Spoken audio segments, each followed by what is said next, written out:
में 90,000 गाय कटती है इस क्रूरता में। हर दिन 90,000 गाय इसी क्रूरता के साथ अमेरिका में काटी जाती है।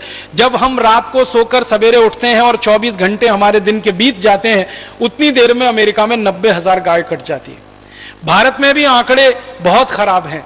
इस भारत देश में भी हर दिन लगभग 14,000 गाय कट जाती है इसी क्रूरता से। मुझे बहुत अफसोस है ये कहते हुए कि अमेरिका में तो गाय को कत्ल करने के लिए बाकायदा कानून है। अमेरिका में केंद्र स्तर पर कानून है, राज्य स्तर पर कानून है। अमेरिका में 50 राज्य हैं, 50 राज्यों की राज्य सरकारों ने गाय को कत्ल करने के लिए कानून बना रखे हैं। लेकिन भारत में तो 17 राज्य ऐसे हैं जिनकी राज्य सरकारों ने गाय के संरक्षण के लिए कानून बना रखे हैं। गाय का कत्ल नहीं होना चाहिए, इसके लिए कानून बना रखे हैं। फिर भी भारत के उन 17 राज्यों में रोज गाय कटती है और रोज कटने वाले गाय की संख्या इस समय 14,000 के आसपास है। अमेरिका में हर साल लगभग 1,000 करोड़ जानवर कटते, हर साल 1,000 करोड़ जानवर कटते। इसी तरह यूरोप के देशों में हर साल करीब 700 करोड़ जानवर कटते। इसी तरह चीन में हर साल लगभग 350 से 400 करोड़ के आसपास जानवर कटते हैं और भारत में हर साल, मैंने आपसे कहा, करीब 10 करोड़ जानवर कटते हैं। सारी दुनिया में ये कटने वाले जानवरों की संख्या लगातार बढ़े और इसकी वृद्धि हो, इसके लिए मांस उत्पादन करने वाली कंपनियां लगी हुई हैं। सारी दुनिया में सबसे ज्यादा शोध हुई है पिछले 50 साल में इस विषय पर कि शाकाहारी जीवन अच्छा या मांसाहारी जीवन अच्छा। दुनिया के सभी वैज्ञानिकों ने और डॉक्टरों ने यह बताया है, अमेरिका के भी वैज्ञानिक, यूरोप के भी वैज्ञानिक, भारत के भी वैज्ञानिक, चीन के और लैटिन अमेरिका के दुनिया के सभी क्षेत्रों के वैज्ञानिक इस बात पर सहमत हैं कि शाकाहारी व्यक्ति ज्यादा स्वस्थ होता है, मांसाहारी व्यक्ति हमेशा बीमार रहता है और हमेशा तकलीफों में रहता है। इनको अगर आंकड़ों में मैं बताने की कोशिश करूं तो एक शाकाहारी आदमी को एक मांसाहारी आदमी की तुलना अगर करें तो एक मांसाहारी आदमी में शाकाहारी आदमी की तुलना में 23 गुना ज्यादा जल्दी कैंसर होने की संभावना होती है। इसको ऐसे समझने की कोशिश करें कि एक साधारण आदमी में अगर साल भर में कैंसर विकसित होने की संभावना है तो मांसाहारी आदमी में उससे 23 गुना कम समय में कैंसर होने और विकसित होने की संभावना है।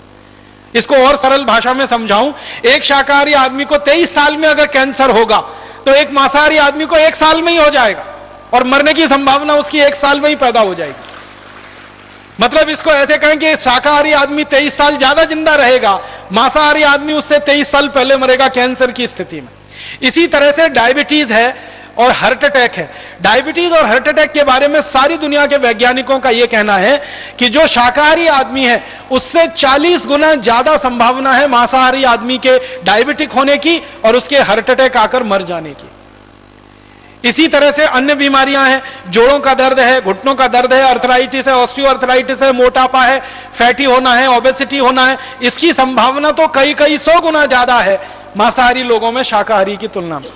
सारे दुनिया के वैज्ञानिक इस बात पर सहमत हैं कि शाकाहारी जीवन ही स्वस्थ जीवन है और शाकाहारी जीवन को जीकर ही आप ज्यादा दिन जिंदा रह सकते हैं। मांसाहारी होकर तो बहुत जल्दी बीमार पड़ेंगे और मरेंगे। इसमें संभावनाएं क्या क्या है? जो मांसाहारी लोगों के बारे में वैज्ञानिकों का कहना है वो ये कि जो मांस उत्पन्न हो रहा है वो बहुत ही खराब तरीके से होता है।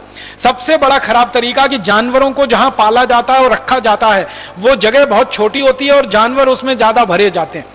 और छोटी जगह में ज्यादा जानवरों को जब भरा जाता है तो जानवरों के आपस में जो तनाव की स्थिति पैदा होती है, अक्सर जो सुअर का मांस पैदा करने वाली कंपनियां हैं ना, उनके जो बाड़े होते हैं उनको अंग्रेजी में एक मुर्गे को रहने के लिए कम से कम 4 स्क्वायर फीट जगह लगती है। 4 स्क्वायर फीट में तो 10 मुर्गों को जबरदस्ती रख देते हैं। एक गाय को रहने के लिए न्यूनतम जितनी जगह चाहिए उसमें 10 गाय को रख देते हैं। एक भेड़ को रहने के लिए, बकरे को रहने के लिए जितनी जगह चाहिए उसमें 10 गुने ज्यादा रख देते हैं। तो जानवर हमेशा तनाव में रहते हैं क्योंकि जगह कम होती है उनको रहने के लिए। आप ही एक इसको रहने की कोशिश करके देखिए कभी। एक कमरा है जिसमें एक व्यक्ति आसानी से रह सकता है, उसमें 10 लोग रहना शुरू कर दीजिए और लगातार 2, 4, 6 महीने रहकर देख लीजिए, आप अच्छे खासे स्वस्थ आदमी हैं, पागल होने की स्थिति में आप आ जाएंगे। तनाव इतना बढ़ जाएगा, चिड़चिड़ापन आपको इतना बढ़ जाएगा, परेशानियां आपको इतनी बढ़ जाएंगी। तो वो जानवर तो महीनों ऐसे ही रहते हैं, उनको तनाव बहुत होता है और तनाव के समय में उनके शरीर में तनाव पैदा करने वाले हार्मोन्स बहुत निकलते हैं। स्ट्रेस हार्मोन का सबसे ज्यादा सीक्रेशन उनके शरीर में उस समय होता है, और उसी समय जब उनको काटा जाता है तो भय और उनको होता है, डर और उनको होता है। तो डर और भय की स्थिति में जब जानवर काटे जाते हैं तो उनके खून में वो सारे के सारे निगेटिव हार्मोन्स या स्ट्रेस हार्मोन, जो तनाव देने वाले हार्मोन है, वो रहते हैं। और थोड़े बहुत मांस में भी रहते होंगे, मांसपेशियों में भी रहते होंगे, और मांसपेशियां और मांस का ही हिस्सा है जो लोग खाते हैं, तो उनके शरीर में वो सब जाते हैं और उसके कारण तरह तरह की बीमारियां लोगों को होती हैं। इसलिए दुनिया में कहा गया है कि मांसाहारी लोगों को शाकाहारी लोगों की तुलना में ज्यादा बीमारियां होती हैं और उनके मरने की सबसे जल्दी संभावना होती है। इसके अलावा दुनिया में और एक महत्व की बात देखी गई है, वो ये कि जो शाकाहारी लोग हैं उनमें दया, प्रेम, करुणा ये सबसे ज्यादा तीव्र गति से और सबसे उच्च स्थिति में मिलती है। सारी दुनिया में कई जगह अभ्यास किया गया, कई जगह अध्ययन किया गया, अलग अलग समूह बनाकर, एक तरफ मांसाहारी लोग हैं, एक तरफ शाकाहारी लोग हैं, तो देखा यह गया कि जो शाकाहारी लोग हैं उनमें दया है, उनमें प्रेम है, उनमें करुणा है, उनमें वात्सल्य है, उसमें ममता है, उसमें ममत्व है, सब तरह के मानवीय गुण सबसे ज्यादा शाकाहारी लोगों में है। और हिंसा है, हिंसा के साथ साथ चोरी, चपाटी, डकैती, बलात्कार की भावना, एक दूसरे को दुष्टता के स्तर पर देखने की भावना, एक दूसरे को नुकसान पहुंचाने की भावना, यह सबसे ज्यादा देखी गई है मांसाहारी लोगों में होती है। और दुनिया में हम देख भी रहे हैं कि इस समय जो हिंसा का सबसे बड़ा दौर चल रहा है पूरी दुनिया में, जहां सबसे ज्यादा हिंसा हो रही है पूरी दुनिया में, आप ध्यान दीजिए, वो सारा का सारा इलाका मांसाहारी लोगों का है। और मांसाहारी लोगों के इलाके में होने वाली जो हिंसा है वो जल्दी खत्म नहीं होती है, 10, 20, 50 साल नहीं, सैकड़ों सैकड़ों साल वो हिंसा चलती है, और इस हिंसा में से प्रतिहिंसा चलती है, और वो पूरा इलाका हमेशा के लिए अशांत और अशांति में डूब जाता है। दुनिया में जहां शाकाहार बहुत ज्यादा है उन देशों में आप देख लो काफी शांति मिलेगी।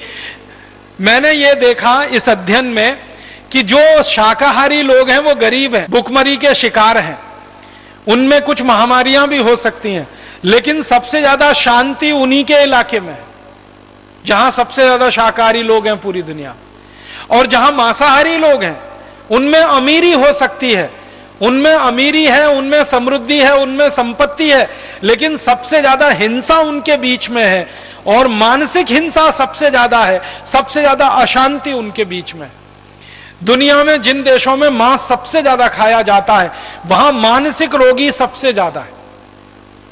एक छोटे से देश की कहानी बताता हूं। स्पेन नाम का एक देश है और स्वीडन नाम का एक देश है। स्वीडन को दुनिया में कहा जाता है सबसे ज्यादा अमीर देश है। स्वीडन को कहा जाता है वहां विकास का मानदंड सबसे ऊंचा है। परम पूजनीय स्वामी जी थोड़ी देर पहले अपने व्याख्यान में कह रहे थे ना कि संयुक्त राष्ट्र की जो रिपोर्ट बनती है मानवीय विकास की सूचकांक रिपोर्ट, उसमें स्वीडन हमेशा नंबर 1 पर रहता है, भारत हमेशा 136 नंबर पर रहता है। स्वीडन के बारे में कहा जाता है कि वहां के लोगों को कोई दुख नहीं है, कोई तकलीफ नहीं है, कोई परेशानी नहीं है, उनके यहां भ्रष्टाचार नहीं है, उनके यहां मारामारी नहीं है, उनके यहां वगैरह वगैरह बहुत सारे दुख नहीं है। उस स्वीडन के बारे में अभी मैं थोड़ा अभ्यास कर रहा था, यही शाकाहार मांसाहार के हिसाब से। तो स्वीडन है तो छोटा सा देश, लेकिन मांस सबसे ज्यादा खाया जाता है और मांस का उपभोग सबसे ज्यादा है। तो स्वीडन के कुछ डॉक्टरों ने और वैज्ञानिकों ने एक अध्ययन किया, वो इस बात के लिए कि स्वीडन की सड़कें दुनिया में सबसे अच्छी हैं, सबसे अच्छी सड़कें हैं पूरी दुनिया में स्वीडन में है।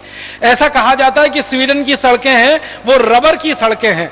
जैसे आप रबर की सड़क पर चल रहे हैं तो स्वीडन की सड़कें इतनी अच्छी हैं, लेकिन स्वीडन के वैज्ञानिकों का कहना है कि सबसे ज्यादा दुनिया में पीठ दर्द के मरीज अगर कहीं हैं तो वो स्वीडन में ही है। जिनकी सड़कें सबसे अच्छी हैं, जहां पर गाड़ी ऐसे चलती है जैसे पानी में मछली फिसलती हो, वहां के लोगों के पीठ में दर्द क्यों होना चाहिए? भारत जैसे देश की सड़कों के बारे में यह कहा जाए तो समझ में आता है, क्योंकि भारत में तो सड़कें कम है, खड्डे ज्यादा हैं। यहां तो सड़क के बीच में खड्डे नहीं है, खड्डों के बीच में से सड़क निकलती है।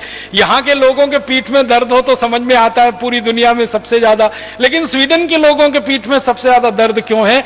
तो वहां के वैज्ञानिकों का कहना है कि यह साइकोसोमेटिक डिसऑर्डर है। वहां के लोगों को मनोदैहिक जो चिकित्सा करने वाले वैज्ञानिक है वो कह रहे हैं कि इसकी ज्यादा असंतुलन में से पैदा हुई बीमारियां हैं, उनका सड़कों से कोई लेना देना नहीं है। और उनका कहना है कि ये बीमारियों का एक बड़ा कारण उनके यहां है, वो मांसाहारी भोजन है और मांसाहारी जीवों की हत्या है और उनसे निकलने वाली हिंसा है।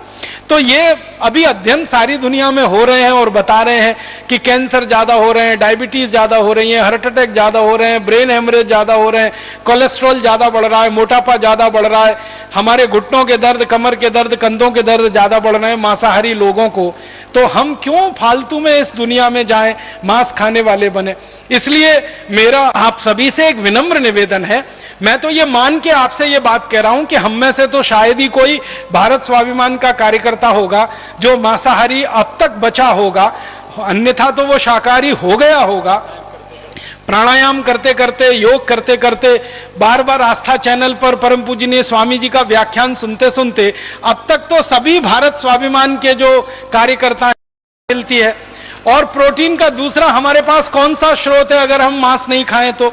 आपको सुनकर ताज्जुब होगा और हैरानी होगी कि मांस में जितनी प्रोटीन मिलती है लगभग उतनी ही और उससे थोड़ी ज्यादा प्रोटीन हमको दालों में मिलती है।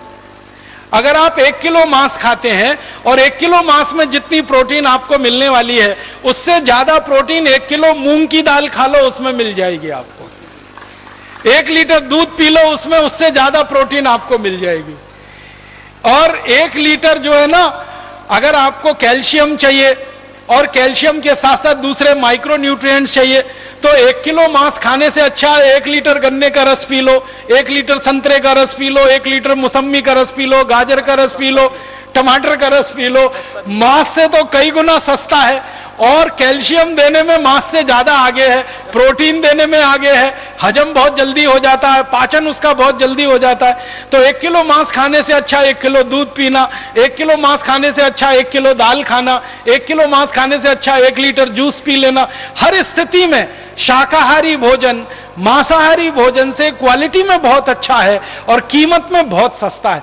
मैंने अभी थोड़ी देर पहले एक कैलकुलेशन किया, वो ये कि अगर हम 1 एकड़ खेत में खेती करें और 1 एकड़ खेत की खेती में साल में 4 फसल लें और 4 फसल में गेहूं भी हो, 4 फसल में चावल भी हो जाए, 4 फसल में दालें भी हो जाएं, कुछ सब्जियां भी हो जाएं, तो 1 एकड़ खेत में जितनी खेती हम करेंगे साल भर में उसमें 22 लोगों का भोजन हम दे सकते हैं। 1 एकड़ खेत में खेती करके 22 लोगों का पेट भरा जा सकता है पूरे साल में जितना उत्पादन होगा। उसी 1 एकड़ खेत में जितना अन्न पैदा हो उस पूरे अन्न को किसी जानवर को खिलाया जाए और उसका मांस पैदा किया जाए तो उस मांस से पूरे साल में सिर्फ 2 लोगों का ही पेट भर सकता है। 1 एकड़ खेत में हम खेती करके अन्न पैदा करें तो 22 लोगों का भोजन मिलता है। उसी 1 एकड़ खेत में जो अन्न पैदा हो रहा है वो जानवरों को खिला दिया जाए, जो जानवर उस मांस को खाएंगे और उसमें से जो मांस पैदा होकर आदमी को खाने को मिलेगा वो सिर्फ 2 आदमी का पेट भर सकता है। बहुत साल पहले हमारे देश में एक महान विचारक और चिंतक पैदा हुए, महर्षि दयानंद सरस्वती। महर्षि दयानंद सरस्वती जी ने एक बहुत सुंदर पुस्तक लिखी है, बहुत छोटी सी पुस्तक है लेकिन बहुत ही सुंदर है। मेरे विद्यार्थी जीवन में मैंने उस पुस्तक को बार बार पढ़ा था। उस पुस्तक का नाम है गो करुणा निधि। गो करुणा निधि पहली पुस्तक थी जिसको मैंने पढ़ा जिसमें गाय के बारे में आर्थिक मूल्यांकन और विश्लेषण प्रस्तुत किया गया था। महर्षि दयानंद सरस्वती के पहले शायद किसी भारतीय चिंतक और विचारक को गाय के आर्थिक पक्ष के बारे में इतना बड़ा अंदाजा नहीं था। तो महर्षि दयानंद जी ने भी यही लिखा है कि एक गाय को काटकर उसका मांस खिलाओ तो बहुत मामूली से थोड़े से लोगों का जीवन चल सकता है, लेकिन उसी गाय को जिंदा रखो और उसके दूध का और दूध के अलावा दूसरी वस्तुओं का उपयोग करो तो उससे कई गुना ज्यादा लोगों का जीवन चलाने का रास्ता खुलता है। तो महर्षि दयानंद सरस्वती ने जो बात 1870 के पहले कभी समझी, सोची और लिखी वो बात अभी 2009 में भी उतनी ही खरी और सत्य है और उतनी ही प्रामाणिक है जो आज से वो लगभग 140-145 साल पहले थी और इतनी ही प्रासंगिक है। तो हम तो सब महर्षि दयानंद के पुत्र हैं, हम तो सब महर्षि दयानंद के मार्गी हैं, हम तो सब उनकी शिक्षाओं को लेकर अपने जीवन में आगे बढ़ने और चलने वाले लोग हैं। हम तो सब महर्षि दयानंद जैसे